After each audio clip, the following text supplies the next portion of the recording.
चलिए सब लोग ध्यान से देखिए, ये सेकंड सेमेस्टर मैथ का जो डीएलएड का रिवाइट हुआ था एग्जाम, उसी का पेपर है। इस पेपर में क्या हुआ था कि जो 5 क्वेश्चन ऑब्जेक्टिव में पूछे गए थे, पहला क्वेश्चन जो दिया गया है कि किसी ठोस द्वारा घेरे गए स्थान की माप क्या होती है। ठीक, दूसरा क्वेश्चन था कि -1 और 1 के बीच में कितनी परिमेय संख्या होती है। 3 नंबर में जो प्रश्न आपसे पूछा गया है वो पूछा है a स्क्वायर माइनस के 2ab प्लस b स्क्वायर किसके बराबर होता है। चौथा पूछा गया है एक वर्ग की परिमाप 4 मीटर है तो उसका क्षेत्रफल बताइए। और पांचवा जो पूछा गया है निम्न में से कौन रैखिक समीकरण नहीं है। इस प्रकार से देखिए, जब भी आप बैक का एग्जाम देंगे तो इसमें एक ही चीज का ध्यान रखिएगा कि जो ऑब्जेक्टिव के ये जो 5 क्वेश्चन आने वाले हैं ये गलती ना हो हमसे।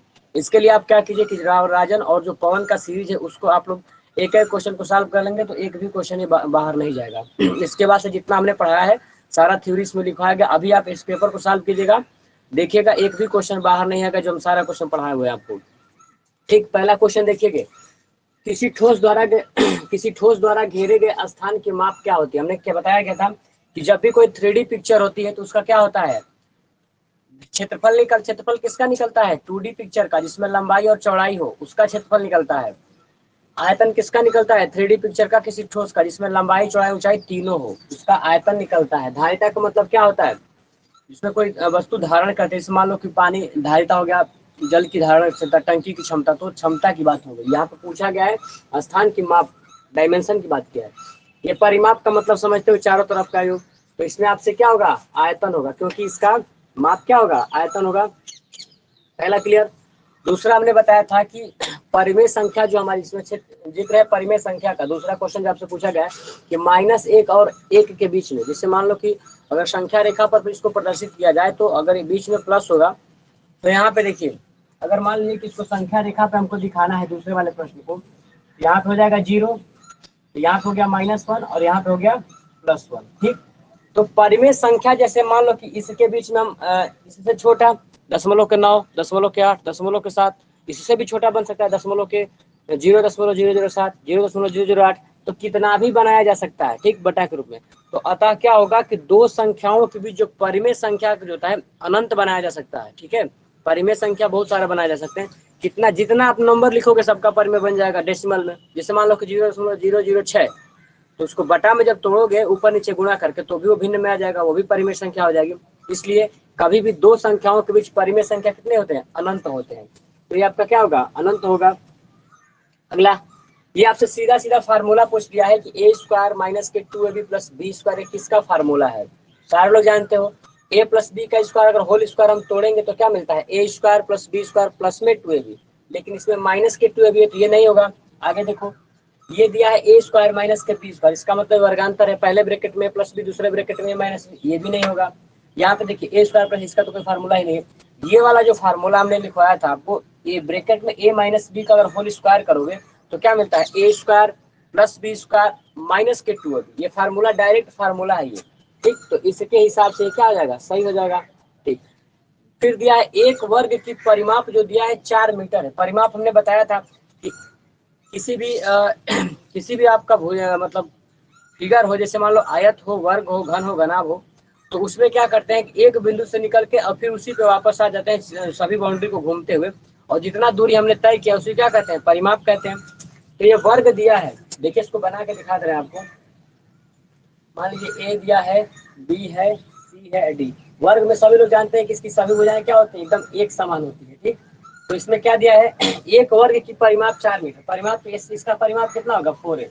तो 4 किसके बराबर है, 4 मीटर के। ये बताओ तो एक भुजा कितने की होगी, 1 मीटर की। ठीक, वर्ग का क्या पूछा है, क्षेत्रफल। तो वर्ग का क्षेत्रफल सारे लोग जानते हो, वर्ग का क्षेत्रफल हमारा क्या होता है, वर्ग का क्षेत्रफल जो होता है भुजा का स्क्वायर होता है। भुजा का क्या होता है, स्क्वायर, इसका मतलब 1 मीटर का स्क्वायर करोगे तो क्या मिलेगा, 1 मीटर स्क्वायर, ध्यान रखना। अब इसमें विकल्प में भी चाहे तो फंसा सकता है आपको। जब भी 2D का पिक्चर, जैसे मान लो वर्ग एक है 2D का पिक्चर जिसमें लंबाई और चौड़ाई है, तो इसका क्षेत्रफल निकालोगे तो हमेशा मीटर स्क्वायर में होगा। अगर यही मान लीजिए कि घन दिया होता, घन का भी सही भुजा बराबर होता है, और मात्रक देता 1 metre square, 1 metre, 1 metre cube, तो वहाँ पे मीटर क्यूब करके आना है। ठीक है, तो मात्रक का ध्यान रखना है। तो इसका हो जाएगा 1 मीटर स्क्वायर। क्या हुआ है, क्यूब कब होगा, आपने क्यूब क्या कह रहे थे, क्यूब कब होगा, क्यूब कब होगा, जैसे मान लीजिए कि घन, यही घन दे दे, मान लीजिए एक घन की भुजा है 1 सेंटीमीटर, तो उसका आप आयतन जब बताया जाएगा तो घन का आयतन क्या होता है, भुजा का क्यूब, मतलब भुजा भुजा भुजा। तो 3 बार जब उसका गुणा करोगे तो 1 का 3 बार गुणा करोगे तो 1 ही मिलेगा। लेकिन जब क्यूब होगा सेंटीमीटर का तो सेंटीमीटर सेंटीमीटर सेंटीमीटर 3 बार जाएगा तो सेंटीमीटर क्यूब बन जाएगा। यहाँ पे क्या है 1 मीटर है केवल इसकी भुजा, एक भुजा। फिर आया वर्ग है तो वर्ग का क्षेत्रफल क्या होता है, भुजा का स्क्वायर। तो 1 मीटर का क्या कर दिया गया, यहाँ पे स्क्वायर कर दिया गया, तो संख्या 2 बार आएगी। ठीक, तो ये इसका क्या होगा 1 मीटर स्क्वायर, यहाँ पे ये सही होगा। ठीक, अगला आपसे पूछा है निम्न में से कौन सा रैखिक समीकरण नहीं है। रैखिक समीकरण कहने का मतलब ये है कि उसका जो पावर होना चाहिए वो 1 होना चाहिए, और कोई ऐसा निकालो जो ऐसा फॉलो नहीं करता है। तो देखिए यहाँ पे रैखिक समीकरण का मतलब यहाँ पे भी देखिए तो इसका भी घात 1 है, 2m है, और यहाँ पे भी m है। इसका मतलब इसका भी आसानी से मान निकाल सकते हो, एक ही लीनियर है, इसका पावर 2 नहीं है, सिर्फ 1 पावर है, इसलिए इसको रैखिक समीकरण कहते हैं। इसमें भी y है, एक ही है तो हो जाएगा, इसमें भी सेम है। लेकिन ये चौथा नंबर का जो है इसको हल करके अभी दिखा रहे हैं कि समीकरण बन कैसे रहा है। ठीक, लास्ट वाला देखिए आप लोग की समीकरण कैसे बन रहा है। आप लोग बस इतना ध्यान रखिए कि पेपर जो बनाया है इस पेपर पैटर्न में मतलब किस हिसाब से क्वेश्चन दिया है। तो इस कोई भी मॉडल सेट लगाइए, एक पेपर देखने का एनालिसिस करने का मतलब है कि उस चैप्टर पे चले जाओ कि उस चैप्टर में हमको आ रहा है कि नहीं आ रहा है, बाकी कुछ नहीं। यहाँ पे ये चीज चौथे वालों को सॉल्व कीजिए क्योंकि समझ में नहीं आ रहा है। यहाँ पे दिया है x+1/x बराबर क्या है 7 है। चलो तो इसको कुछ नहीं तो 1 है, इसका एलसीएम हो जाएगा x। अब 1 का जब करोगे तो x बार तो क्या हो जाएगा x² प्लस में 1 इक्वल टू 7। तो क्या मिला हमारा x² प्लस 1 बराबर 7x। आगे सॉल्व करोगे तो मिलेगा x² माइनस के 7x प्लस में 1 बराबर 0। ये जो हमारा समीकरण रियल में बन गया क्या है, द्विघात समीकरण बन गया। क्योंकि यहाँ पे क्या दिया x² माइनस के 7x। बहुत लोग को लगाना नहीं आएगा तो परेशान नहीं होना है आपको, इसका डायरेक्ट इसमें करो गुणा। तो x का x में गुणा x² प्लस 1 ऊपर हो जाएगा नीचे हो जाएगा x² प्लस 1 ऊपर हो गया नीचे हो गया x, फिर नीचे वाला x का गुणा हो जाएगा साथ में तो 7x हो जाएगा। इसको इधर लेकर आइए तो x² minus 7x plus 1 real में ये समीकरण के रूप में बन गया। तो ये बताइए कौन सा समीकरण है, रैखिक समीकरण है। रैखिक समीकरण अगर होता द्विघात। रैखिक हाँ तो एक घात होता, लेकिन इसमें क्या है द्विघात हो गया, अर्थात ये रैखिक समीकरण नहीं है। तो इसका ऑप्शन नंबर चौथा सही है। अब आप बताओ ये 5 नंबर जो आपके बता रहे थे आप लोग की पेपर टफ आया है, ये पांचों नंबर आप लोग आसानी से ले सकते थे। यही पेपर में ध्यान रखना है कि सिंपल वाले प्रश्न को पहले अच्छे तरीके से सॉल्व करना कि वो गलत ना हो। अगला क्वेश्चन बोलिए। चलिए अगला जो प्रश्न आप पे दिया गया है वो दिया गया अति लघु उत्तरी प्रश्न से दिया गया है। तो इसमें क्या दिया गया है कि -4/5 कुछ संख्या रेखा पे प्रदर्शित करके दिखाना था आपको, आपके पेपर में दिया गया था। तो छठवें का अगर हम लोग हल करेंगे तो यहाँ पे देखेंगे संख्या रेखा पे प्रदर्शित करने का मतलब ये होता है कि संख्या रेखा जो अपने मन से यहाँ पे देखो डायग्राम खींचते हैं ऐसे, बीच वाली पॉइंट को हमने कई बार बताया कि इसको क्या लेते हैं 0 लेते हैं। दाहिने तरफ चलता है +1 +2, यहाँ पे जब आएगा इस साइड हो जाएगा -1 -2। चलिए तो जिसको प्रदर्शित कर रहा है उसको देखिए कि क्या है। तो ये क्या दिया गया है -4/5। ठीक, तो ये तो पहले कंफर्म है कि माइनस वाली भुजा पे जाएगा, और ये है 4/5। तो इसको हल करो 4/5 को, 4/5 को हल करेंगे आप लोग दशमलव लगा करके तो 5 8 40, मतलब कि 0.8 हो गया। ये 0.8 मतलब 1 से छोटा। तो 1 से छोटा मान लो यहाँ पे जब आधा हो रहा है तो यहाँ पे इसका छोटा यहाँ पे मान लो। तो इसको अपने मन से मान लोगे कि ये वाली कंडीशन क्या है -4/5 है यहाँ पे दूरी, क्योंकि 0.8 दिखाना है। अब यहाँ से 0 से उठाओगे इसको और फिर यहाँ पे ला करके इसको मैच करा दोगे। संख्या रेखा पर हमने इसको क्या कर दिया प्रदर्शित कर दिया। मतलब यही है कि 4/-4/5 को यहाँ पे कहीं से यहाँ पे फिक्स कर लो और यहाँ से तीर बना करके इसको दिखा दो, संख्या रेखा पे क्या है प्रदर्शित हो जाएगी। तो ये आपके संख्या रेखा पे प्रदर्शित से क्वेश्चन था ये। अगला क्वेश्चन जो आपसे पूछा गया है स्तंभ आकृति और स्तंभ आरेख में 2 अंतर बताइए। ठीक, ये प्रश्न देखिए कैसे प्रश्न चाहिए। 7वें नंबर में जो आपसे पूछा गया था, 7वें नंबर का जो क्वेश्चन था इसमें क्या था स्तंभ आकृति और स्तंभ आरेख। स्तंभ आकृति में ये होता है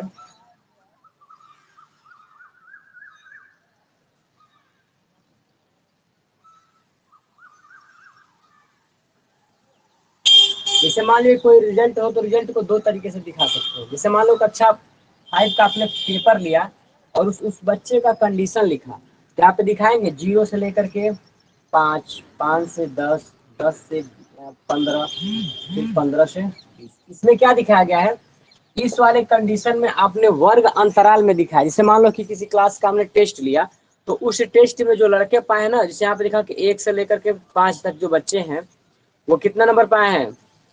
मान लो कि पूरा कंप्लीट टेस्ट 50 नंबर का हुआ है, तो यहाँ पे मान लो कि 10 नंबर का ये दिया है, ये 20 नंबर को दिखाया है, ये 30 नंबर को दिखाया है, ये 40 नंबर को दिखाया है, ये 50 नंबर को, ठीक, मान लीजिए 40 को दिखाया है। तो यहाँ पे क्या दिखा रहा है ये कि 0 से 5 तक, मतलब 5 लड़के ऐसे हैं, मतलब 1 से लेकर 5 लड़के ऐसे हैं जो कितना नंबर पाए हैं, 30 नंबर पाए हैं। 5 से लेकर 10 तक मतलब 5 लड़के और ऐसे हैं जो कितना नंबर पाए हैं, 40 नंबर पाए हैं। मतलब एक सीरीज को दिखाता है ये। तो ये हो गया आपका। तो इसमें क्या है कि वर्ग अंतराल को दिखाता है। ये क्या है, वर्ग अंतराल को दिखाता है, वर्ग अंतराल को प्रदर्शित करता है, प्रदर्शित करता है। इस वाले केस में क्या होता है, ये इंडिविजुअल अलग अलग सबको दिखाता है। जैसे मान लीजिए कि कोई लड़का है, यहाँ पे नंबर दिया 10 नंबर, 20 नंबर, 30 नंबर, 40 नंबर। तो मान लो कि कोई स्तंभ आकृति ऐसे बन गया, ठीक। तो एक पर्टिकुलर स्टूडेंट को दिखाएगा। जैसे मान लीजिए कि कक्षा 5 के लड़के ऐसे हैं, कक्षा 5 में टोटल को ही दिखा सकता है। तो टोटल कितने हैं, 30 नंबर पाए हैं। या तो अकेले दिखा सकता है, मान लो 10 लड़के हैं तो 10 लड़कों का दिखाएगा। ये फर्स्ट स्टूडेंट है, यहाँ पे दिखा देगा, ये सेकंड स्टूडेंट है, ये थर्ड है, तो सबका अलग अलग दिखाएगा। तो ये क्या है, पहले वाला 30 नंबर पाया है, तो इसमें ये दिखाया कि ये वर्ग अंतराल को प्रदर्शित करता है। और इसमें क्या होता है, यह प्रत्येक डाटा को प्रदर्शित करता है, प्रत्येक डाटा को प्रदर्शित करता है, प्रत्येक डाटा को प्रदर्शित करता है। अगला एक अंतर देखिए इसमें, इसके बाद से एक और अंतर ये है, उसके बाद से दूसरा अंतर जो ये है, चलिए यहाँ पे देखिए दूसरा जो कंडीशन इसमें है, दूसरा है स्तंभ आकृति में, स्तंभ आकृति में, स्तंभ आकृति में किसी डाटा को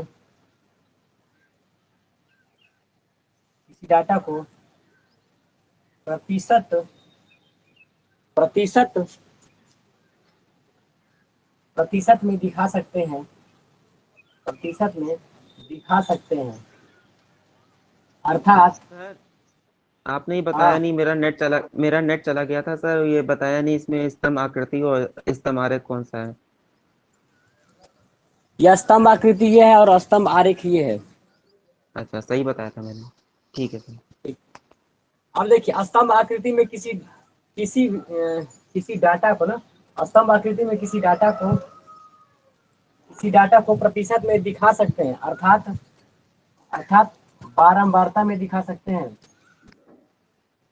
बारंबारता में दिखा सकते हैं। कितना बार बारंबारता हुआ इसमें दिखा सकते हैं।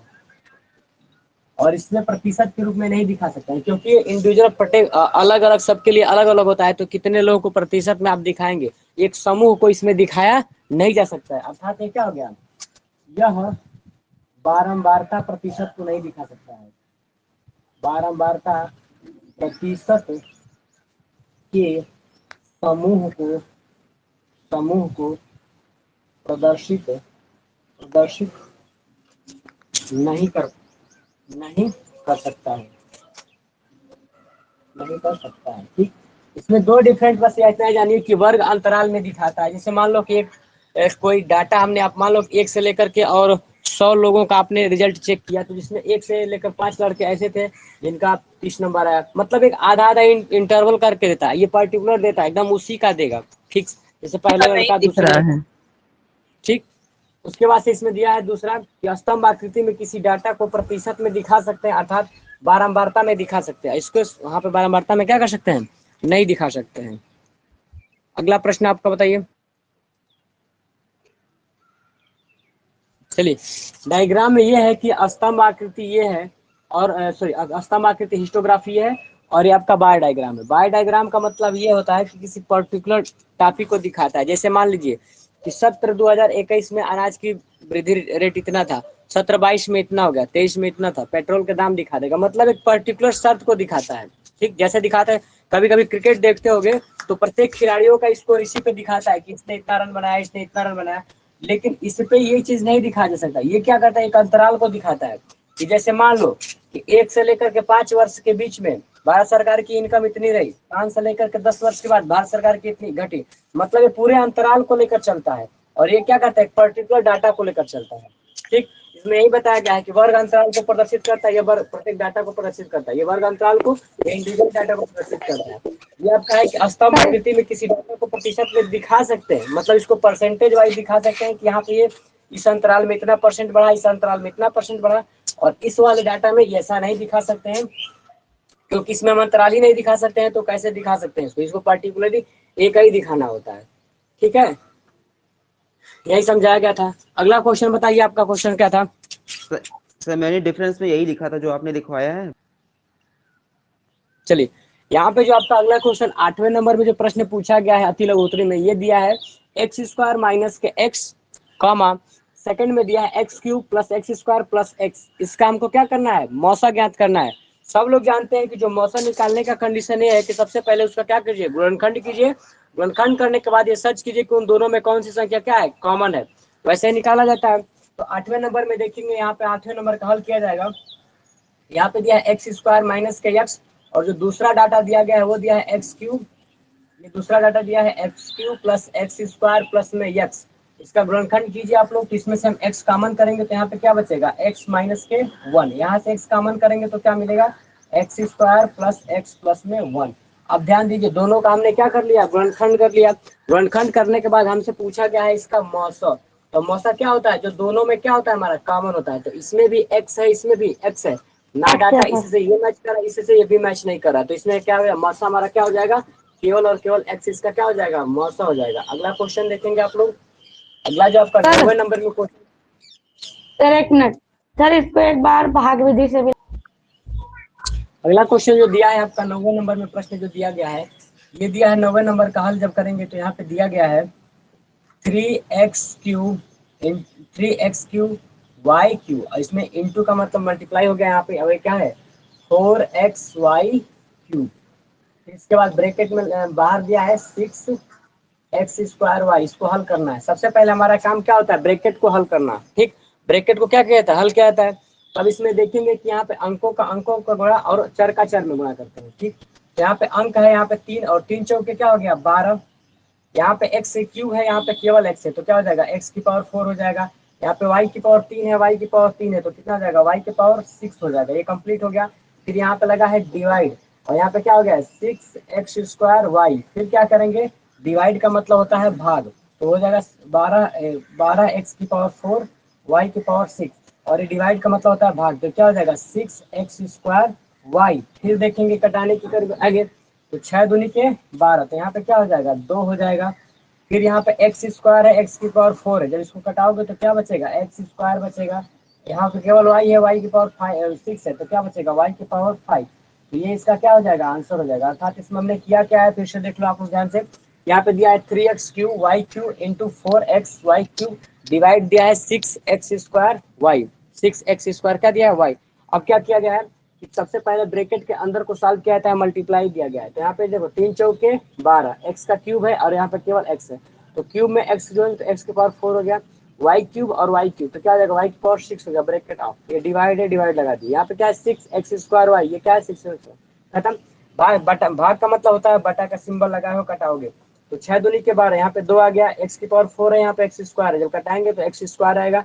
फिर यहाँ पे क्या आ जाएगा वाई की पावर 6 है, फिर कटाएंगे तो वाई की पावर 5 बचेगी। आपका आंसर हो गया। ठीक है, तो इस प्रकार से अलजेब्रा वाले क्वेश्चन को हम क्या कर लेंगे, सॉल्व कर लेंगे। देखिए क्या अगला क्वेश्चन जो आपसे अगला क्वेश्चन इसमें पूछा गया है, वो दिया गया है एक घनाभ का क्षेत्रफल 125 मीटर स्क्वायर है, यदि उसकी ऊंचाई 4.5 मीटर स्क्वायर है तो उसका आयतन ज्ञात कीजिए। आपसे प्रश्न पूछा गया था एग्जाम में, तो बहुत से लोग क्या करके चले गए थे कि अब क्या किए थे कि घनाभ का क्षेत्रफल कहने का मतलब कि वक्रपृष्ठ है, तो उससे क्या किए कि घनाभ का LBS से निकाल करके और उसका वक्रपृष्ठ निकाले, फिर वहां से जा करके फिर ऊंचाई रख कर तब उसमें लगाए, तो उसमें फंस जाए सब लोग। सब लोग को ध्यान देना ये चाहिए कि 3D का जो आयतन होता है, इसको हम कई बार लिखवाए हैं कि 3D में कुछ ऐसे आयतन है जिनका मतलब ही होता है आयतन का कि आधार का क्षेत्रफल गुणे ऊंचाई। जैसे शंकु हो गया, शंकु नहीं, बेलन हो गया, तो बेलन का क्या, आधार का क्षेत्रफल गुणे ऊंचाई, मतलब आधार का क्षेत्रफल पाई आर स्क्वायर इंटू ऊंचाई h, तो क्या होता है पाई आर स्क्वायर इंटू h, बेलन का आयतन हो गया। इसी प्रकार से घन है, तो घन का क्या, आधार का क्षेत्रफल गुणे ऊंचाई, तो घर का आधार कैसा है, एक वर्ग है, वर्ग का क्षेत्रफल क्या होता है, भुजा का स्क्वायर, और ऊंचाई में a जुड़ेगा तो क्या हो जाएगा, भुजा का क्यूब। ऐसे ही मेरा घनाभ है, आधार का क्षेत्रफल गुणे ऊंचाई, इसका मतलब कि नीचे क्या है, आयत दिया है, तो आयत का मतलब क्या होगा, लंबाई गुणे चौड़ाई, और ऊंचाई को जोड़ेंगे तो लंबाई गुणे चौड़ाई गुणे।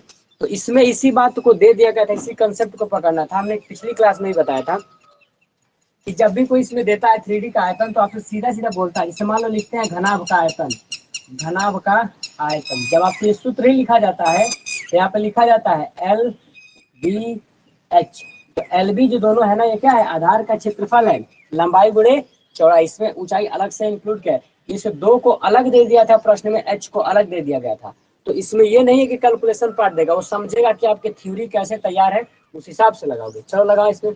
तो आधार का M इंटू बी का मान कितना दिया गया है, 125 वर्ग मीटर स्क्वायर, मतलब मीटर के स्क्वायर हो गया, इंटू ऊंचाई h कितना दिया है, 4.5 मीटर, 4.5 मीटर। अब यहाँ पे देखिए, इसको अलग गुणा कर लेंगे, 4.5 मतलब 45 है, 5 5 25 को 5 यहाँ पे हो गया 2, 5 मिनट के 10 2 12 को 2 यहाँ पे हो गया 1, और 5 क्या में 5 और 1 6, फिर 125 चौक के जब देखेंगे तो 500 होगा। ठीक है, अब यहाँ पे देखिए 5 2 6 5, कितने स्थान पे, एक स्थान पे कट जाएगा, तो इसका उत्तर आ जाएगा 562.5, और ये क्या हो जाएगा, मीटर क्यूब।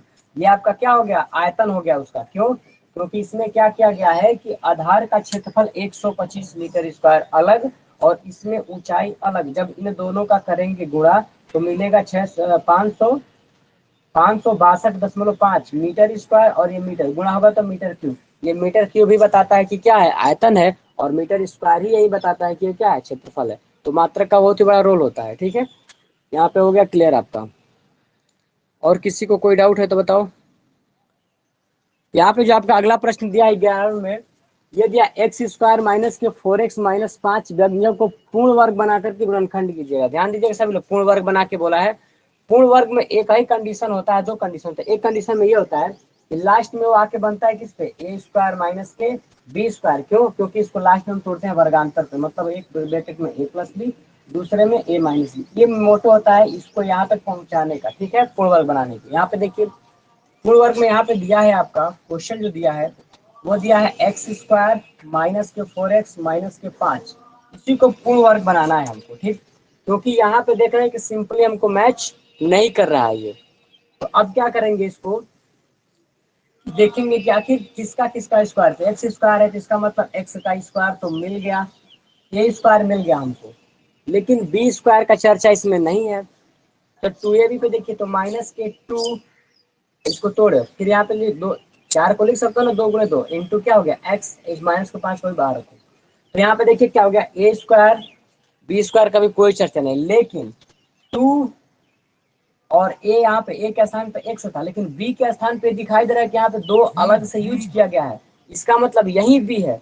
तो इसी का वर्ग करके इसमें जोड़िए, इसी का वर्ग करके जोड़िए, और इसी का वर्ग करके इसमें से क्या कर दीजिए, घटाइए। क्यों ऐसा कर रहे हैं, जब वर्ग करके इसका हम जोड़ेंगे और वर्ग करके घटा देंगे, देखो मान लो इतना जोड़े इतना घटा दें, तो लाफाइनली कटाओगे तो कट जाएगा, तो इसका मतलब इससे मान में कोई परिवर्तन नहीं आएगा, और इसी के सहारे से हम सूत्र का निर्माण कर सकते हैं। तो क्या हो जाएगा, A square plus B square minus के 2ab, तो ये किसका फार्मूला होता है, A square plus B square minus के 2ab, ये जो फार्मूला होता है a माइनस बी के होल स्क्वायर का। अर्थात इस पूरे डाटा को, इसको इसको इन सबको जितना टिक किए हैं, इनको लेने पर ये फार्मूला मेरा बन जाएगा। अर्थात क्या बनेगा हमारा, तो वो बन जाएगा, वो बनेगा एक्स एक्स और माइनस के 2, इसी का ये क्या है, होल स्क्वायर, इसका होल स्क्वायर, इसी के होल स्क्वायर का विस्तार है, क्या है, A square plus B square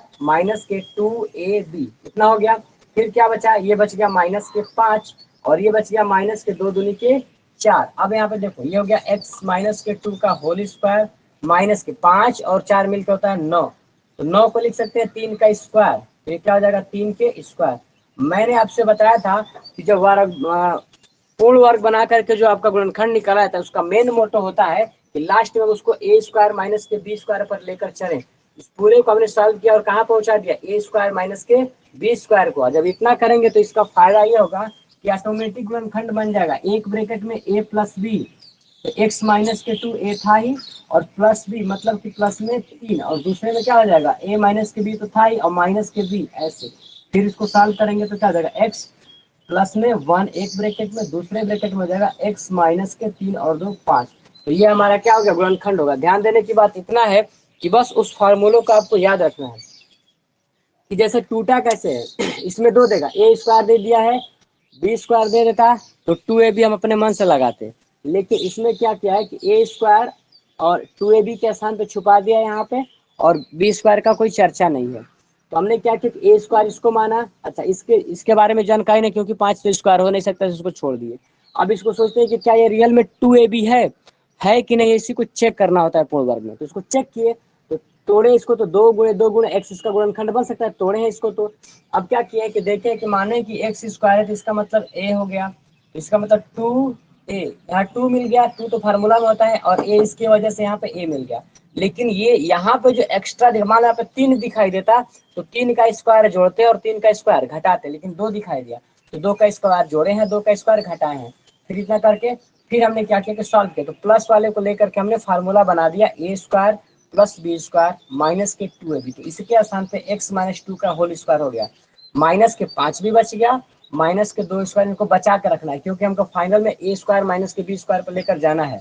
फिर अब यहाँ पे देखिए माइनस के 5 और माइनस के 4 9 हो गया, इसका मतलब 3 का स्क्वायर बन गया, फिर बन गया ए स्क्वायर माइनस के बी स्क्वायर, ये फार्मूला पे दिखाई देने लगा। इसका मतलब पहले ब्रैकेट में ए प्लस बी तो x माइनस 2 पहले से था और प्लस बी मतलब प्लस में 3 ऐड हो गया। फिर आगे देखेंगे x माइनस के 2 x माइनस के 2 और इसमें क्या करेंगे 3 को घटा देंगे, ठीक। तो a plus B A minus की, फिर सॉल्व करेंगे तो x प्लस 1 x माइनस 5। ये आपका पूर्ण वर्ग बना करके क्या होता है गुणनखंड करना होता है, जो 4th सेमेस्टर में आपका आया था लेकिन इसमें आपका दे दिया गया था सेकंड। चलिए ये जो क्वेश्चन है आपके आउट ऑफ सिलेबस में आ गया था, 4th सेमेस्टर वाले बुक से क्वेश्चन था ये। यहाँ पे दिया गया है एक शंकु 216 सेंटीमीटर ऊंचा है, इसके आधार की जो त्रिज्या है 16 सेंटीमीटर है। इस शंकु को पिघला दिया गया है और पिघला करके गोला बनाया गया है, ठीक, पिघला के गोला बनाया गया और पूछा है कि उस गोले का त्रिज्या बताइए, गोले का त्रिज्या क्या होगा। तो इसमें बहुत बड़ी बात नहीं है, इस टाइप के हम क्वेश्चन बहुत सारे कराए हुए हैं। शंकु को पिघला करके गोला बनाए, गोला को पिघला कर शंकु बनाए, घन को पिघला करके आयतन, जो मन करे वो बनाए। लेकिन मैथ की भाषा में बस एक ही चीज समझ में आता है कि दोनों का आयतन क्या होता है, फिक्स होता है, चाहे कुछ भी पिघलाए कुछ भी बनाए, ठीक। बेलन को पिघलाए तार बना दे, शंकु को पिघलाए तार बना दे, जो मन करे वो बनाए, लेकिन इन सबका क्या होता है आयतन फिक्स होता है। तो सीधा सीधा आपको इतना ध्यान नहीं लगाना है, सीधा यहाँ पे लिखना है क्या बनाना चाहता है गोला। यहाँ पे लिखो गोले का आयतन, गोले का आयतन, गोले का आयतन ये बराबर होगा किसके, पिघलाए हुए शंकु के, अर्थात शंकु के आयतन के, शंकु के आयतन के बराबर। बात खत्म, इतना ही बस लिखना ही। अब लिखो गोले का आयतन का सूत्र सब लोग जानते हैं, 4/3 पाई आर क्यूब होता है। इधर देखिए शंकु के आयतन जो हमारे होते हैं वो होते हैं 1/3 pi R square H, 1/3 pi R square H, सही है ना। 1/, तो शंकु का सूत्र सही है ना, 1/3 पाई आर स्क्वायर एच होता भी है, ठीक है। अब यहाँ पे हो गया। अब देखेंगे किसमें कटने वाला कौन कौन है, पाई से पाई कट गया और बाकी कोई कटना, 3 से 3 कट गया, खत्म।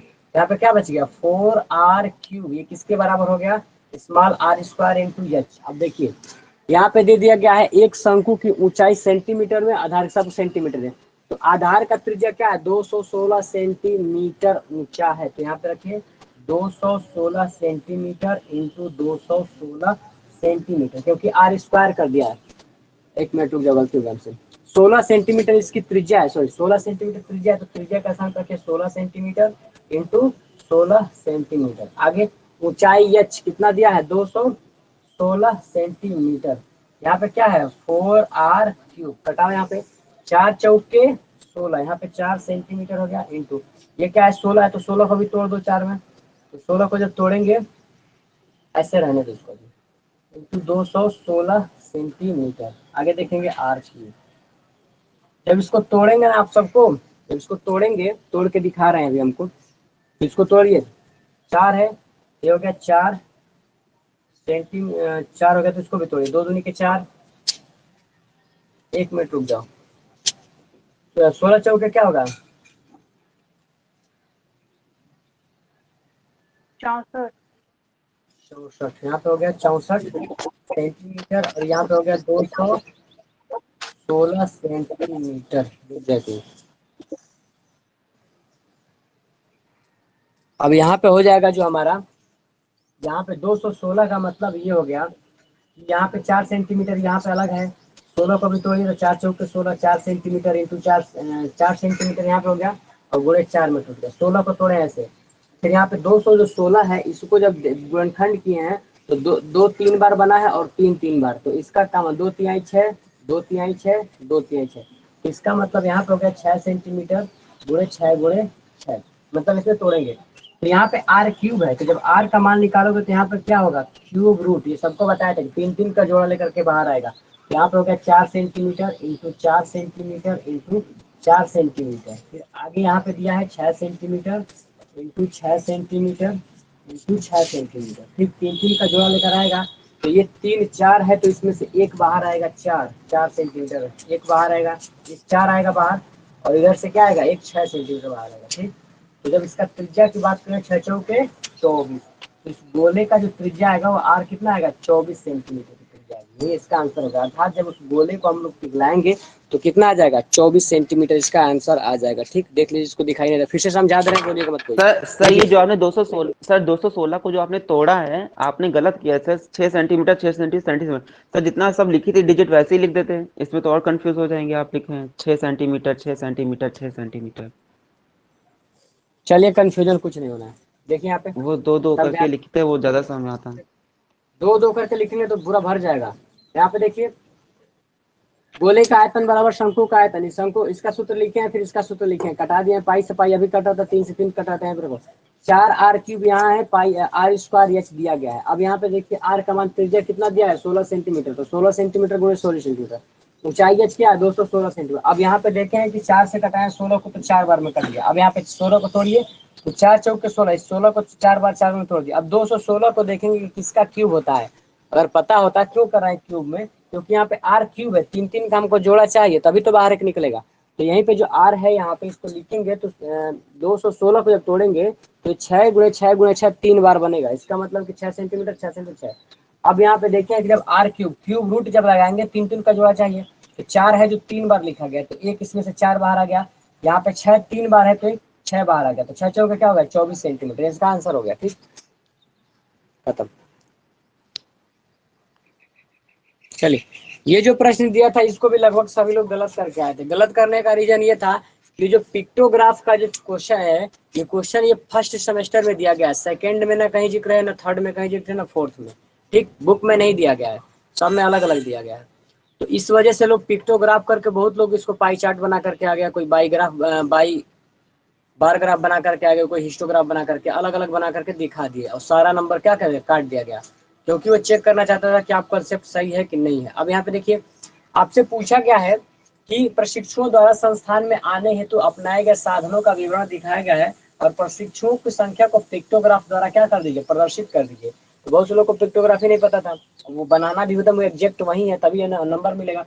अब याद है साधन, यातायात के साधन और प्रशिक्षुओं की संख्या। यातायात के साधन में जो स्कूटर यूज करने वाले थे वो 8 थे, ऑटो यूज करने वाले 9 थे, पैदल जाने वाले 18 थे, और मोटरसाइकिल से 10। और इसमें पिक्टोग्राफ में बस सिर्फ एक ही काम करना है कि कोई एक सिंबल को मानक मानना है। जैसे माना कि यहाँ पे माना, हल जब करेंगे तो एक ही चीज ध्यान रखना है कि माना माना, अब जो सिंबल मन करे वो मन करो। जैसे मान लो किसी को दिखा दिया ऐसे, ठीक, ये क्या हो गया? 1 2 3 4 5 6, चाहे जो मन करे अपने मन से ऐसे बना लो, आप ऐसे बना लो,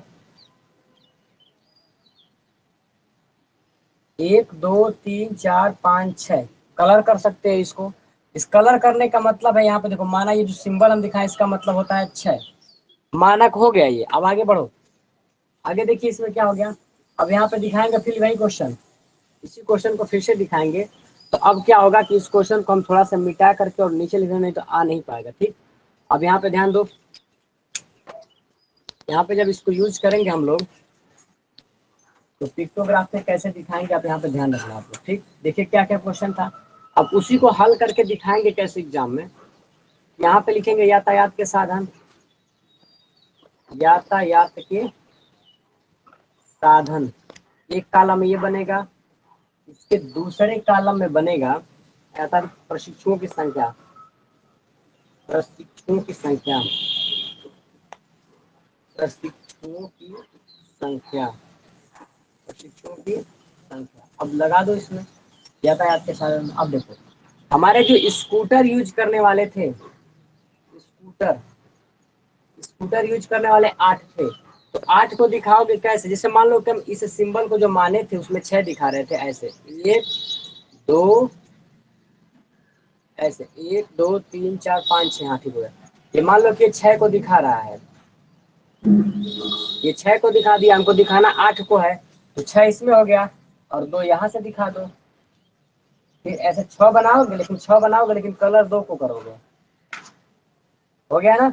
6 इसमें कलर कर दिए हैं, 2 इसमें कलर कर दिए हैं, तो कितना हो गया? 8 हो गया।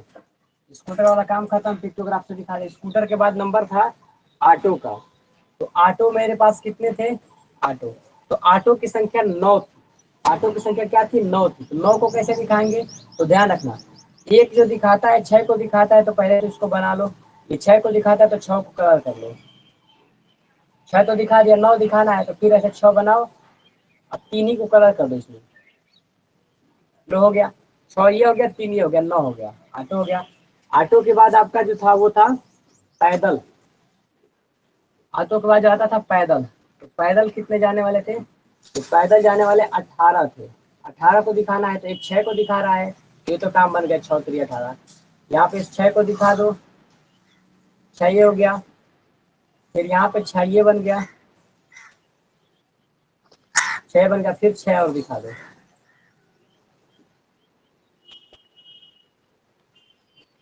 ठीक है, ये क्या हो गया? 6 6 6 6 3 18 बन गए। अगला पैदल के बाद क्या था आपका? मोटरसाइकिल था, ये कितने थे? 10 थे शायद। ये क्या है? Motorcycle, motorcycle. तो मोटरसाइकिल जो जाने वाले थे 10 थे, तो इसका मतलब क्या था कि एक बड़ा वाला 6 को दिखाता है, तो दिखा दो 6। ये 6 को दिखा दिया, 4 और दिखाना है, 1 2 3 4। तो मोटरसाइकिल को 10 दिखा दिया गया है ऐसे। अगला जो क्वेश्चन है मोटरसाइकिल के बाद जो दिया गया है वो अन्य दिया गया है, शायद वो 15 था। तो जो अन्य है यहाँ पे, अन्य ये कितने है? 15 है, ये दिखा दो ऐसे। ये आपका 6 दिखाता है, 6 को दिखाता था, 1 2 3 4, 6 को दिखा दिया, 6 6 दूनी के 12, 12 3 15, 3 और दिखा दो अपने मन से।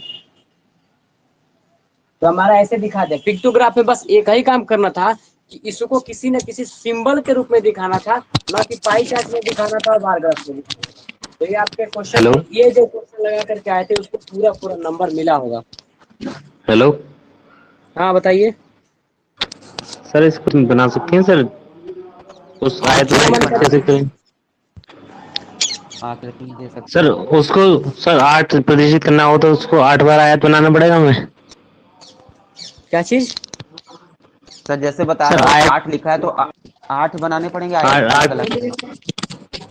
हम बता रहे मुझे इसमें क्या होगा, जैसे अपने मन से चाहो तो जो सिंबल मन करे वही। जैसे मान लो मन कर आयत बनाना है तो छोटे छोटे छोटे, मान लो यहाँ पे दिखाया पहले वाला जो था ये आपका दिखाया 6 3 9, 6 2 8, तो 8 आयत बना दोगे छोटे छोटे ऐसे ऐसे। तो बनाओगे तो अब तो इसके लिए मान लो कि 18 था तो 18 आयत बनाओगे तो भर जाएगा ना। इसलिए एक ऐसा सिंबल यूज करो जिसमें ज्यादा संख्या एडजस्ट हो जाए। इसको 6 बना दिए हैं तो आज जल्दी आ गया, 8 8 का बना दोगे तो और जल्दी हो जाएगा। मतलब पिक्टोग्राफ का मतलब ये होगा कि यहाँ से और यहाँ पे प्रदर्शित करना होता है और इसमें दिखाना होता है इसके सामने, ना कि आप उसमें दिखाओगे कि आयत ग्राफ दिखाओगे, पाई चार्ट दिखाओगे। ऐसे जब करोगे तो गलत हो जाएगा। ये आपका पिक्टोग्राफ का ऐसा ही सिंबल है, फर्स्ट सेमेस्टर में दिया गया है। ठीक है, अगला क्वेश्चन बोलिए, 13वें नंबर का जो प्रश्न है।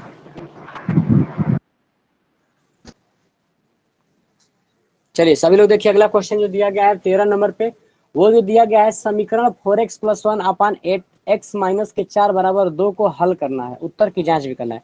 अलजेब्रा की कोई भी समीकरण के क्वेश्चन आते हैं, जो x का आने का जब x उसमें दे दिया तो उसका मतलब ये है कि उस समीकरण से x का मान आएगा, उसी को उठाकर रख दोगे तो दोनों तरफ प्रूव हो जाएगा, बात खत्म।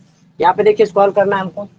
यहाँ पे जब हल करना है तो इसको लिखेंगे, सबसे पहले क्या दिया है 4x प्लस 1 अपन क्या दिया है 8x माइनस के 4 बराबर है क्या दिया है 2, कुछ नहीं तो इसके नीचे एक मानिए, क्रॉस मल्टीप्लाई करो, ये क्या हो जाएगा 4x प्लस 1 बराबर ये क्या हो जाएगा 8 दूनी के 16x माइनस के 4 दूनी के 8 हुआ। ऐसा सॉल्व करेंगे, इसको इधर लाएंगे उसको इधर, ये हो जाएगा 1 प्लस में 8 इक्वल टू क्या होगा 16x माइनस के 4x, इस माइनस 8 को इधर लाएंगे, 8 और एक क्या हो जाएगा 9। अब देखो 16 में से 4 घटेगा तो कितना हो जाएगा 12x। अब देखो x का मान निकालेंगे तो 9 बटा 12 इक्वल टू क्या हो जाएगा x, घटाएंगे 3 के लिख के 9 और 3 चौक के 12, अर्थात जो x का मान है अपना क्या आ गया 3 बटा 4 आ गया। अब बहुत लोग सोचेंगे कि ये मान गलत है कि सही है, तो इसी किसी भी एक समीकरण में रख दो, यहीं पे दिया है समीकरण, यहीं पे रख दो कि दिया है ना कि 9 बराबर क्या दिया है 12x, आपने लिखा है इसको, तो x का मान रखने पर अगर दोनों तरफ 9 आ जाता है तो बात सही है, ये 12 हो गया, x का मान यहाँ पे 3 बटा 4 आप रखिए, 4 पे आई 12, 3 पे लिखे 9 इक्वल टू 9, तो ये क्या हो गया हमारा प्रूफ हो गया, क्योंकि इधर ना उधर गया। ये मान यहाँ पे भी रख सकते हो, जहाँ मन करे वहां रख के प्रूफ कर सकते हो, इसमें बहुत ज्यादा बहुत बड़ी बात नहीं थी। हाँ, अगला क्वेश्चन 14 नंबर क्या दिया, एक समानांतर चतुर्भुज की समानांतर दो चतुर्भुज सल की दो संलग्न भुजाएं क्रमशः दो संलग्न भुजाएं 6 सेंटीमीटर और क्रमशः 6 सेंटीमीटर 6 और 10 सेंटीमीटर है 10 सेंटीमीटर है तथा उसका उसका विकर्ण विकर्ण 8 सेंटीमीटर है। 8 सेंटीमीटर है। समानांतर चतुर्भुज का क्षेत्रफल ज्ञात करो।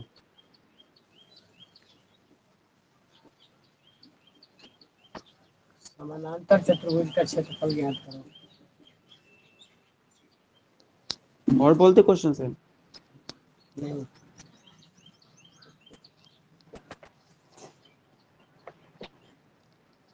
चलिए देखिए सभी लोग, माइक ये दिया है समानांतर चतुर्भुज,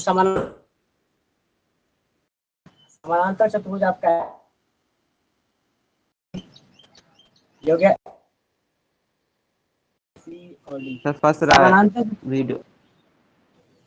वीडियो फंस रहा है, सबके साथ ऐसा हो रहा है। नहीं सर। अब सही चल रहा है। चलिए देखिए, अब यहाँ पे देखिए समानांतर चतुर्भुज का जो क्षेत्रफल का फार्मूला आपको सिंपल लोग जानते हो कि आधार गुणे ऊंचाई, आप लोग जानते हो आधार गुणे ऊंचाई होता है समानांतर चतुर्भुज के क्षेत्रफल का, लेकिन इसमें ना ही इसका आधार दिया है और ना ही इसका ऊंचाई दिया है, जिसके वजह से हम इसको लगा पाए। सीधा से बस ये दिया गया है कि एक समानांतर चतुर्भुज की दो संलग्न भुजाएं क्रमशः 6 और 10 की है, मतलब ये 6 की है और ये क्या है 10 की है, और इसका एक विकर्ण जो दे दिया गया है वो क्या है 10 सेंटीमीटर का, बस इतना ही जानकारी दिया और कोई नहीं दिया गया। सूत्र जब जो लोग इसी को याद करके बैठोगे तो नहीं लगा पाओगे, क्योंकि सर जानते विकर्ण हो 8 सेंटीमीटर है। चलो चुको 8 8 नहीं होगा 10 होगा। सर विकर्ण विकर्ण जो कैसे है आठ वो 8। नहीं होगा 8, कैसे 8 होगा, विकर्ण छोटा होता है कभी।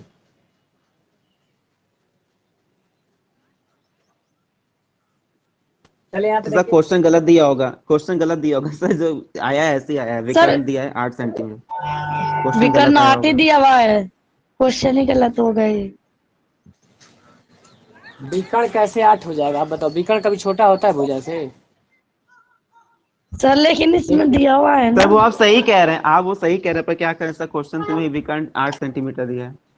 चलो देखो छोड़ो जाने दो। अब यहाँ पे देखिए ऐसे क्वेश्चन बन गया, तो इसको जब चतुर्भुज के क्वेश्चन जब पूरा दिमाग काम नहीं करता है तो समांतर चतुर्भुज के एक कंडीशन, जब जिस दिन पढ़ाए थे समांतर चतुर्भुज को लिखवाया गया थ्योरी में, उस थ्योरी में हमने लिखवाया था कि समांतर चतुर्भुज का जो विकर्ण होता है उसको दो भागों में क्या करता है बांटता है, ये बन गया पार्ट नंबर 1 और ये बन गया पार्ट नंबर 2, एकदम दोनों सेम होते हैं, वो एक जैसे होते हैं। अब देखो इस वाले को लगा सकते हो। ये तो देखो अगर दिमाग काम करे तो ये समकोण त्रिभुज है। ये क्या है? समकोण त्रिभुज, क्योंकि आपको ट्रिपलेट हमने जो बस पढ़ा है करिए, तो बाद में पीसिएगा।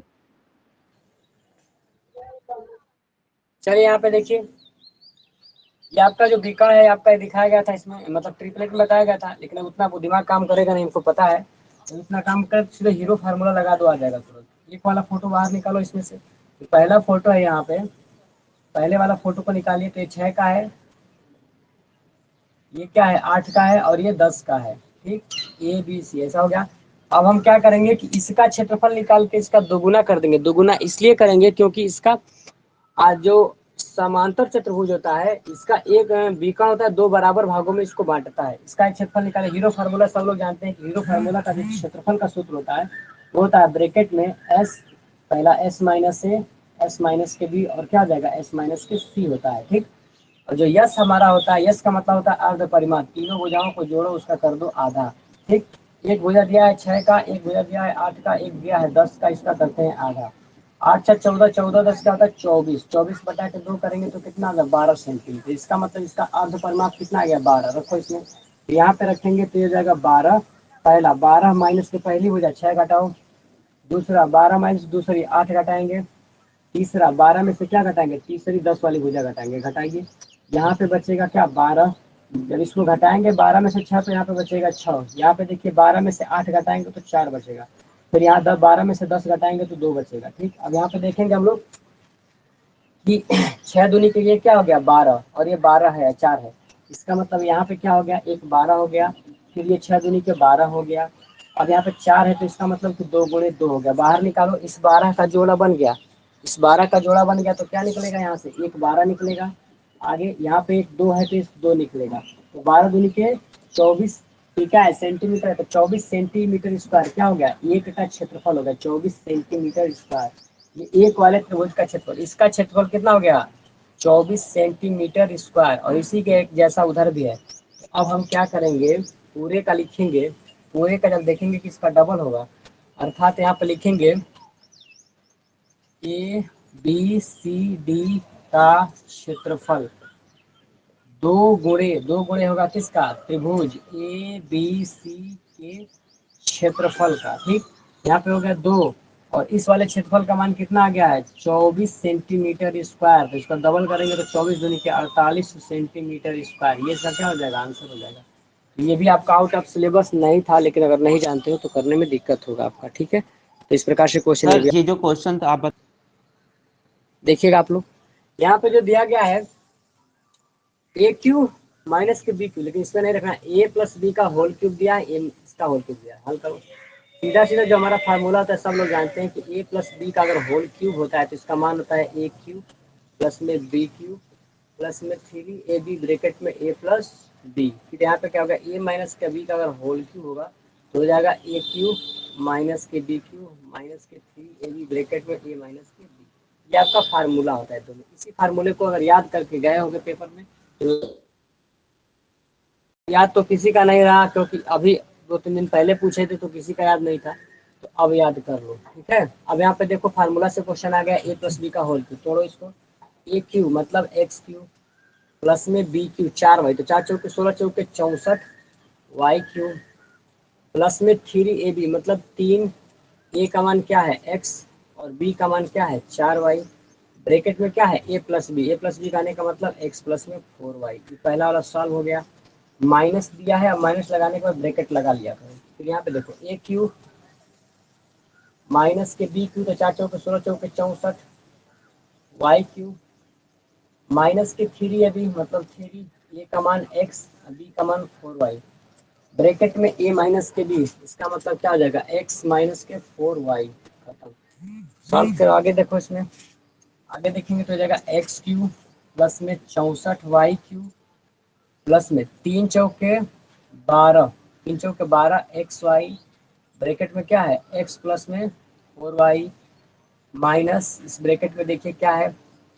एक्स क्यू माइनस के क्या है 64 वाई क्यू माइनस के 3 चौके 12, 3 चौके क्या है ये 12 एक्स वाई, ब्रैकेट में क्या है एक्स माइनस के 4y। ठीक, आगे देखो भाई, सॉल्व करेंगे तो हो जाएगा एक्स क्यू प्लस में 64y³ प्लस में 12। अब यहाँ पे इसको अंदर सॉल्व कर दो, तो 12 से x तो ये जाएगा 12x x x क्या हो जाएगा x² और y प्लस में 12 चौके 48, ये क्या हो जाएगा 48x y² माइनस, आगे बढ़िए इसको सॉल्व करेंगे तो क्या हो जाएगा x³ माइनस के 64y³ माइनस किसको अंदर करेंगे तो 12x² y माइनस माइनस क्या हो गया प्लस 12 चौके 48, ये क्या हो गया xy²। आगे बढ़ेंगे x³ प्लस में 64y³ प्लस में 12x² y प्लस में 48xy²। अब यहाँ पे क्या होगा कि जब माइनस चिन्ह किसी भी ब्रैकेट से पहले, बार बार ना पूछना, किसी भी ब्रैकेट से पहले अगर माइनस का चिन्ह है, ब्रैकेट को जो तोड़ोगे तो माइनस चिन्ह होने की वजह से सारे चिन्ह ऑटोमेटिक क्या होंगे उल्टा हो जाएंगे। जैसे यहाँ पे प्लस था तो क्या हो जाएगा माइनस के x³, ये यहीं से माइनस था गलत तो हो गया सर हमारा, क्या चीज यहीं से गलत क्या हो गया था सर हमारा, इसमें माइनस प्लस में कंफ्यूज हो गए थे। हाँ तो गलत होगा, सूत्र ही याद नहीं रहा होगा। यहाँ पे देखिए, अब यहाँ पे देखिए माइनस माइनस क्या हो गया प्लस, ये क्या हो गया 64y³, फिर माइनस ये क्या हो गया प्लस 12x² y, ये प्लस है तो यहाँ पे हो जाएगा माइनस 48xy²। आगे देखेंगे, अब यहाँ पे देखते हैं कौन किससे कटता है। यहाँ पे माइनस का x³ है, यहाँ पे प्लस का x³ है, कट गया। यहाँ पर देखेंगे और यहाँ पे माइनस के 48xy², यहाँ पे इतना ही, ये भी कट गया। और कुछ कटने लायक है नहीं है तो रहने दो। यहाँ पे 64y³, यहाँ पे 64, तो 64 जीबी 128 जीबी, मतलब 128y³, इसका हो गया। आगे देखेंगे यहाँ पे दिया है 12x² y और 12x² y, तो 12 12 कितना होता है 24, 24 क्या हो गया x² y, बाकी कुछ बचा नहीं। जब नहीं बचा तो यही आपका क्या हो जाएगा आंसर हो जाएगा। तो इस क्वेश्चन को सॉल्व करने के लिए सबसे पहला जो काम है कि आपको सूत्र याद होना चाहिए, जो कि आप लोग के लिए मुश्किल है। हाँ हाँ सर, इसीलिए मैंने सर आपसे शुरू में कहा था सर लिखवा दीजिए लिखवा दीजिए चलिए सभी लोग ध्यान दीजिए, आपके एग्जाम में एक क्वेश्चन आया था 16 नंबर में पूछा गया था, ये दिया था x ब्रैकेट में y प्लस जेड, ये बराबर है x into Y plus x into Z के। ये आपको सत्यापित करना था और इसका मान दिया गया था कि जहाँ जहाँ x का मान क्या है -2/7, y का मान दिया है 9/2 और z का मान कितना। तो जब दिया है तो सब डाटा को उसमें क्या करेंगे पुट करेंगे। तो अब यहाँ पे लिखेंगे मान रखने पर, मान रखने पर रखिए, देखते हैं क्या होता है। x का मान यहाँ पे रखेंगे तो हो जाएगा -2/7, ब्रैकेट के अंदर y दिया है, y का मान दिया है 9/2 प्लस में z दिया है, z का मान दिया है 2/3, रहने दीजिए। आगे क्या दिया है x इंटू वाई, इसका मतलब x का मान क्या दिया है -2/7 इंटू वाई का मान क्या हो गया 9/2, ठीक। प्लस में दिया है x इंटू जेड, प्लस में दिया है x इंटू जेड, इसका मतलब कि x का मान क्या दिया है -2/7 इंटू जेड का मान क्या दिया है 2/3। आगे देखिए यहाँ पे इनको सॉल्व जब करेंगे तो यहाँ पे हो जाएगा -2/7, ब्रैकेट के अंदर दोनों का एलसीएम लेंगे तो क्या हो जाएगा 2 और 3 तो 6 हो जाएगा। इसका मतलब 2 तिहाई 6 और 3 9 27 प्लस में 3 दूनी के 6 तो 2 दूनी के 4 हो गया। आगे यहाँ पे देखेंगे भिन्नों का गुणा है तो ऊपर का ऊपर गुणा, नीचे का 9 दूनी के 18 हो गया। फिर यहाँ पे क्या होगा 7 दूनी के 14 हो गया। आगे देखेंगे प्लस भिन्नों का गुणा है तो कर दो 2 दूनी के 4, ये हो गया -4, तो माइनस आ ही जाएगा, -4/7 तरीके 21। यहाँ पे देखेंगे इसको हल करने की कोशिश करेंगे, आगे हल करने की यहाँ पे कोशिश किया जाएगा। तो देखिए -2/7 इंटू 27 में 4 जोड़ेंगे तो 7 से 31 बटा में क्या हो जाएगा 6 हो गया, इक्वल टू -18 बटा में 14। इसको कटा भी सकते हो ऊपर नीचे, 9 से कटाइए तो 9 से जब कटाएंगे तो 9 दूनी 18, सॉरी 2 से कटाएंगे 2 9 18, 2 9 18 2 10 यहाँ पे होगा -9/7 हो गया और यहाँ पे होगा -4/21। इसको कटाएंगे तो 2 से कट गया 2 तिहाई 6, इसका मतलब ऊपर हो गया -31/7 तरीके 21। इधर वाले पोर्शन का इतना आंसर आया है। इधर देखिए आप लोग, तो इधर जब देखेंगे तो भिन्नों का घटाना है, घटाइए इसमें तो 21 इसका हो जाएगा, 7 तरीके 21 तो 9 3 27 हो गया, माइनस के 21 1 में 21, इसका मतलब 4 हो गया। 27 में जब एक 4 घटेंगे तो क्या हो जाएगा, माइनस के 31/21। इधर भी आ गया और इधर भी पहले से था, तो ये मेरा डाटा क्या हो गया, सत्यापित हो गया। अतः क्या हो गया कि जो दायां पक्ष था वो बाएं पक्ष के बराबर हो गया। यहाँ पे लिखोगे LHS लेफ्ट हैंड साइड, ये बराबर होगा किसके, राइट हैंड साइड के। अब नीचे वो प्रूव PROVED या फिर इति सिद्धम, ये क्वेश्चन क्या हो गया, सत्य, हमने सत्यापित कर दिया। त्रिभुज में जो पूछा है सर्वांग समता, त्रिभुज के संदर्भ में सर्वांग समता की शर्त पे क्वेश्चन आया था इस वाले बैच में जो हमने पढ़ाया है। तो सर्वांग समता और समरूपता दोनों को पढ़ाया गया। समरूपता को कैसे हल करना है, सर्वांग समता को कैसे हल करना है, ये सारा डिटेल में बताया गया। अगर आने वाले क्वेश्चन में सर्वांगसम से लेकर के सर्वांग समता पूछता है तो सर्वांग समता में बताए गए थे इसके सारे पार्ट, सारे अंग अगर एक जैसे दिखते हैं, एक जैसे माप में है तो सर्वांगसम है, अर्थात अगर अनुपातिक बराबर होता है तो क्या है, समरूप है। समरूप की शर्त क्या होती है कि सभी भुजाएं संगत भुजाएं क्या होती हैं, अनुपातिक होती हैं, समरूप समरूप में। तो देखिए यहाँ पे दो त्रिभुज अगर दिया है ABC, फिर यहाँ पे जो दिया है मान लीजिए PQR, इसमें एकदम फिक्स है। पहला क्या होना चाहिए, साइड साइड साइड, मतलब इसमें एक भुजा भुजा भुजा भुजा भुजा और भुजा, ये क्या होना चाहिए, बराबर। भुजा भुजा भुजा का मतलब क्या है, ये भी बराबर होना चाहिए इस वाले से, ये बराबर होना चाहिए इससे, ये बराबर होना चाहिए इससे, सब क्या है, भुजा भुजा बराबर होना चाहिए। दूसरा कंडीशन, अगर S तो दो भुजा हो एक कोण हो, मतलब क्या कि भुजा भुजा बराबर और कोण। एक कोण बराबर, तो भी सर्वांगसम माना जाएगा। तीसरा कंडीशन, या भुजा तो एक भुजा बराबर हो, एंगल एंगल हाँ तो इसका मतलब हो जाएगा भुजा, फिर क्या हो जाएगा, कोण, कोण क्या है, कोण हाँ भुजा कोण कोण, अगर ये भी कंडीशन है तब भी माना जाएगा, नहीं तो ये लास्ट एंगल वाला angle angle angle angle angle क्या है कि कोण कोण कोण कोण और कोण, कोण कोण और ये कोण, इन सब का अगर सभी तीनों का कोण बराबर है तो वो भी सर्वांगसम माना जाएगा। ठीक है, तो इन विभिन्न शर्तों का आप लोग ध्यान से देख के लगाइए। अच्छा ये बताओ, इतना क्वेश्चन कराया गया था, ये बताओ एक भी क्वेश्चन इसमें से था जो हम नहीं पढ़ाए हैं इस वाले बैच में, सेकंड वाले बैच में, या फिर कोई नया लगा क्वेश्चन की जो हम पढ़े ही नहीं, कोई परिचित भी नहीं है। पेपर कहीं से बना, इतना ध्यान रखना, पेपर टफ भी बनाएगा ना तो उसी के उसके अंदर ही आएगा जो सिलेबस पढ़ाया गया है, लेकिन शर्त ये है कि आप लोग उस सबका रिवीजन करके चले जाओ एग्जाम में, तब सारा क्वेश्चन बता दिया गया है, उसको लगाओ। अगर इसके बाद भी कोई चैप्टर छूटता है तो बता देना।